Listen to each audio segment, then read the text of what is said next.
एक सूनी सड़क, चारों तरफ रेत, गर्म हवा और दूर दूर तक कोई इंसान नहीं। एक शाही रथ धीरे धीरे आगे बढ़ रहा है। उस रथ में बैठा है एक बहुत बड़ा अधिकारी, दुनिया के सबसे ताकतवर राज्यों में से एक, इथियोपिया का खजाना संभालने वाला आदमी।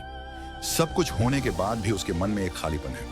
वह जोर से पढ़ रहा है पर समझ कुछ नहीं आ रहा। और तभी रेगिस्तान में एक अजनबी उसकी जिंदगी बदलने वाला है। यह आदमी कोई साधारण व्यक्ति नहीं था। वह कंधा के रानी का खास अधिकारी था। सोना, चांदी, कर, सेना, सब कुछ उसके हाथों से गुजरता था। वह पढ़ा लिखा था, समझदार था और समाज में सम्मानित था। लेकिन एक बात थी जो उसे अलग बनाती थी, वह खोजा था। उस समय खोजाओं को पूरा धार्मिक अधिकार नहीं मिलता था। वह मंदिर जा सकता था पर पूरी तरह स्वीकार नहीं किया जाता था। यही बात उसके दिल में चुभती थी। वह इथियोपिया से बहुत दूर यरूशलेम आया था। हजारों किलोमीटर की यात्रा, ऊंट, रथ, धूप, रातें, खतरे। क्यों? क्योंकि उसका दिल सच्चे परमेश्वर को ढूंढ रहा था। वह पूजा करने आया, पर पूजा के बाद भी उसके सवाल वहीं के वहीं थे। वह लौटा तो सही, पर उसका मन अभी भी खोज में था। यरूशलेम का मंदिर भव्य था, भजन, धूप, याजक, बलिदान, पर उसे अंदर से शांति नहीं मिली। क्योंकि नियम मिले पर उत्तर नहीं। उसे परमेश्वर चाहिए था, सिर्फ रस्में नहीं। और यही अधूरापन उसे आगे चलने को मजबूर कर रहा था। उसके हाथ में एक कीमती चीज थी, यशायाह नबी की पुस्तक। उस समय यह बहुत दुर्लभ थी।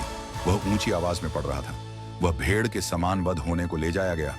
शब्द सुंदर थे पर अर्थ धुंधला। वह सोच रहा था, यह किसके बारे में लिखा है?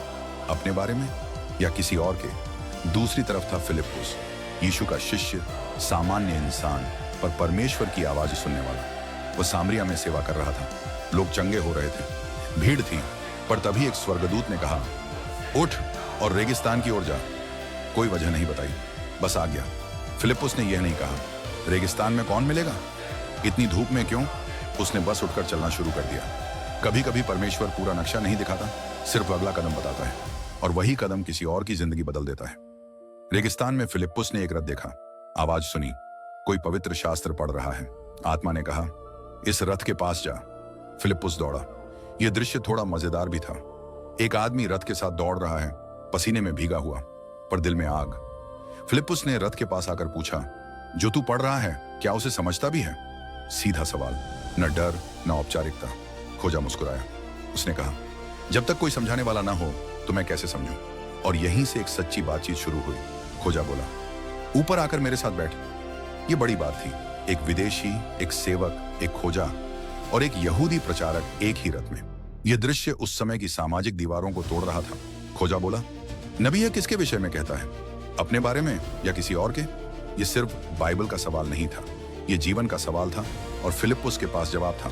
फिलिप्पुस ने वहीं से यीशु के बारे में बताना शुरू किया कि कैसे यीशु ने दुख सहा, कैसे उसे ठुकराया गया, कैसे वह मरा और कैसे वह फिर जी उठा। शब्द साधारण थे पर सच्चे थे। रेगिस्तान की हवा चल रही थी, रथ की आवाज और फिलिप्पुस की बातें। खोजा ध्यान से सुन रहा था, कभी सिर हिलाता, कभी आंखें बंद करता। उसका दिल गवाही दे रहा था, यही सच है। खोजा हंसकर बोला, मैं इतना पढ़ा लिखा हूं फिर भी यह बात आज समझ आई।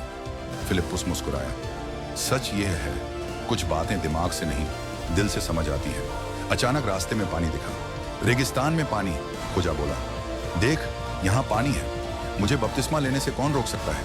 उसके सवाल अब डर से नहीं विश्वास से भरे थे। रथ रुक गया। नौकर देख रहे थे, रेत, पानी, आकाश। खोजा रथ से उतरा। यह सिर्फ पानी में उतरना नहीं था, यह पुराने जीवन से बाहर आना था। फिलिप्पुस ने उसे बपतिस्मा दिया, पानी में डुबोया और बाहर निकाला। उस पल खोजा सिर्फ गीला नहीं हुआ, वह नया बन गया। जैसे ही वे पानी से बाहर आए, फिलिप्पुस अचानक वहां से हटा लिया गया। आत्मा उसे ले गया। कोई अलविदा नहीं, कोई हाथ हिलाना नहीं, बस काम पूरा। खोजा अकेला रह गया, पर उदास नहीं, वह आनंद से भर गया।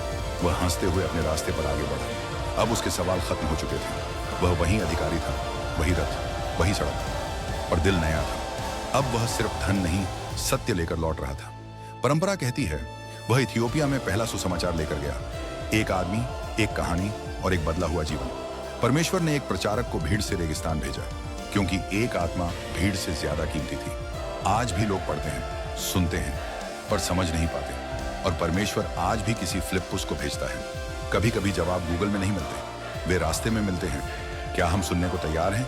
क्या हम रुकने को तैयार हैं? खोजा ने देर नहीं की, उसने तुरंत कदम उठाया। जाति, देश, शरीर, सब दीवारें गिर गईं। यीशु हर सीमा पार करता है। एक रास्ता, एक रथ, एक बातचीत और इतिहास बदल गया। रेगिस्तान में कोई मंदिर नहीं था, कोई भीड़ नहीं थी, पर वहां परमेश्वर का काम पूरा हुआ। और आज भी यह कहानी कहती है, अगर दिल सच्चा हो तो रास्ते में ही सत्य मिल जाता है। अगर इस वीडियो से आपको कोई नई जानकारी मिली हो तो कृपया हमारे चैनल को सब्सक्राइब करें और आने वाले सभी वीडियो देखने के लिए बेल आइकन जरूर दबाएं। आप सबको जय मसीह की।